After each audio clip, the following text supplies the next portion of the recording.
It's looking like video game prices are set to rise with a price hike next generation, and with next generation only a few months away, it would be good for me to be able to confirm whether or not video games are getting a price hike, or if it's one or two isolated incidents. But because the game industry is the game industry, information that we as customers could benefit from as we work out where to spend our money isn't something the video game industry is ever really interested in giving away freely, not unless you're a major shareholder anyway. NBA 2K21 will be $70 on the PS5 and Xbox Series X. An interesting first choice of game to kick off this suggestion that game prices are raising, since NBA 2K is one of the absolute worst series when it comes to jamming a free-to-play style economy into a game you have to pay full price to access. Now, over the years, of course, I have been told many times that video games never raised their prices since 2005, so video games are too expensive to make, so they need all of these microtransactions and loot boxes and season passes and DLC and collector's editions, etc, merchandise as well. The suggestion always seemed to be that if video games cost more to buy, then the video game industry wouldn't need all these microtransactions, and what?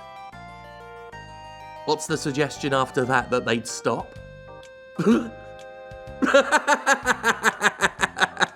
With the NBA 2K series boasting some of the most egregious and shameless microtransactions in the mainstream AAA video game industry, it is going to be very interesting to see how NBA 2K21 is monetized on next-gen platforms. This is information that we should already know, but the game industry is being the game industry about this, so we're dealing with furtive secrecy and vague, non-committal statements for no other reason than video game industry. According to a GameIndustry.biz article, other publishers are thinking about this price hike. Both the Xbox Series X and PS5 are slated for a holiday release of 2020, so if they don't know they're raising their prices, how don't they know already? Or do they know and they just haven't gotten all of their excuses lined up yet? Luckily, 2K Games, a company that overall takes the fucking piss when it comes to aggressively, exploitatively monetizing its games, is leading the way with vaguely justifying non-statements. We believe our suggested retail price for NBA 2K21 on next-generation platforms fairly represents the value of what's being offered, power, speed and technology that is only available on new hardware. While we are confident that NBA 2K21 will be a monumental leap forward for the franchise and a standout visual showcase on our next generation consoles, we recognise that it's our responsibility to prove this value to our fans and NBA 2K players. So when you break down that reasoning for the $70 price point, the answer you get is, it costs more because we decided we deserve more, which is pretty much how video game publishers make all of their business decisions. They decide that they deserve more, and then they take more. And that's the end of it. That's what happens. That's always been what's happened. That's why we have DLC, launch day DLC, season passes for DLC that doesn't even exist yet, why we have microtransactions, why we have gambling mechanics in games. I've pointed it out before, but this idea, this argument that video game prices never raised is a myth. A carefully cultivated myth on the part of the game industry. This false belief that video games never really raised their prices, so all of their monetization tactics are okay. The problem is, oh, and by the way, worker wages haven't really done much fucking raising since then either. And we're in a year where half of Americans have lost their fucking jobs, money is tight all around, there's an economic crisis going on, and not only is new expensive hardware coming out, you want to slap another tenner on top of video game prices? Oh wait, no, sorry, I'm getting too political and that has nothing to do with video games. Heaven forbid we think about things like this. Don't think. Only buy video game. Only graphic good. Gameplay, shooting, fine, fun.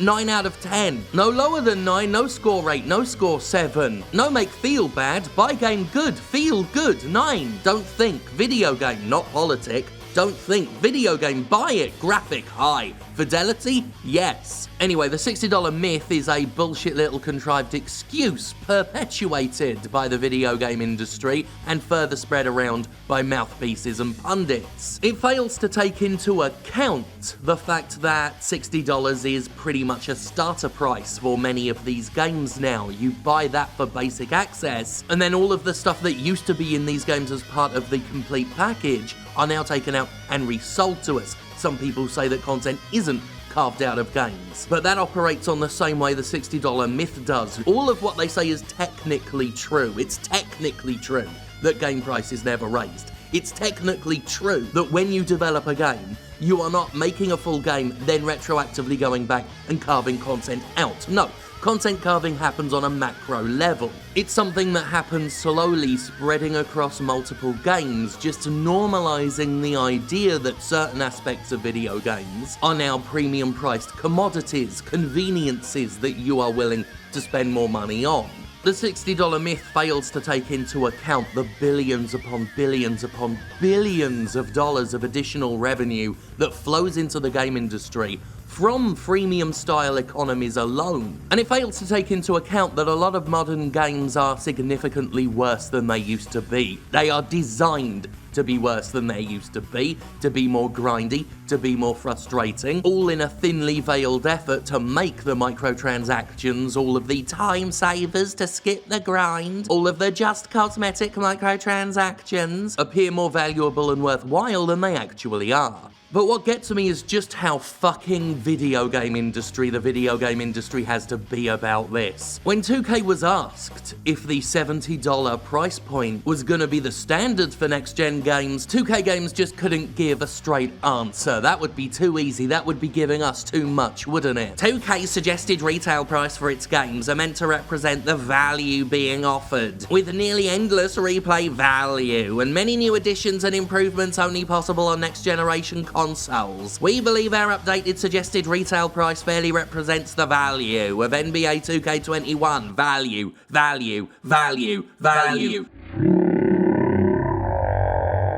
Sorry, as I was reading that last quote, I thought to myself, if I see the word value one more fucking time, I'm gonna lose my shit. And then I saw the word value one more fucking time. So I lost my shit. Repeating a word over and over again is propaganda 101, 2K. It's actually kind of embarrassing to see you trying to deploy it and think you're being fucking savvy. You can't just say the word value over and over again to make something have more value. I mean, that is literally how value works. But at least try and be subtle about it. So when asked a straightforward question, all 2K Games can do is repeat the word value over and over again. When GameIndustry.biz asked other people around the game industry whether they were considering doing the same, they mostly got a bunch of spiel back regurgitating the $60 myth, so I won't be giving those quotes the oxygen of attention. And I genuinely wouldn't mind if the value was actually there, if the video game industry hadn't spent the past entire game generation willingly, willfully, explicitly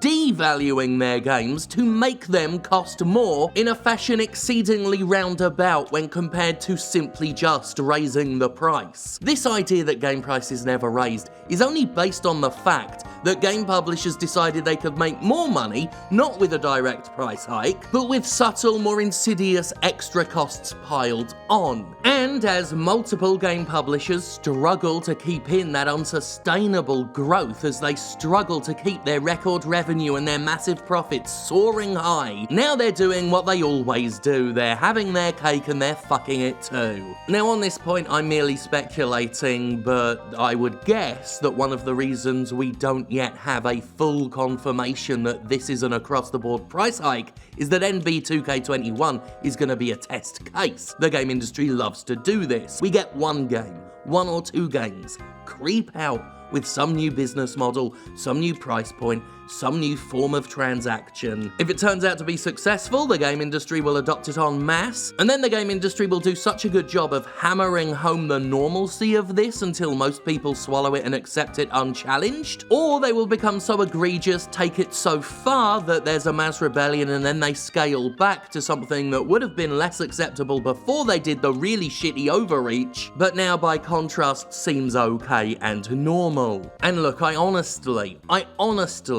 wouldn't mind a price hike.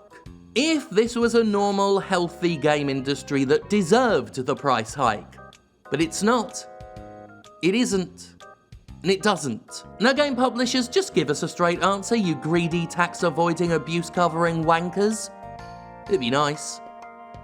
Wankers.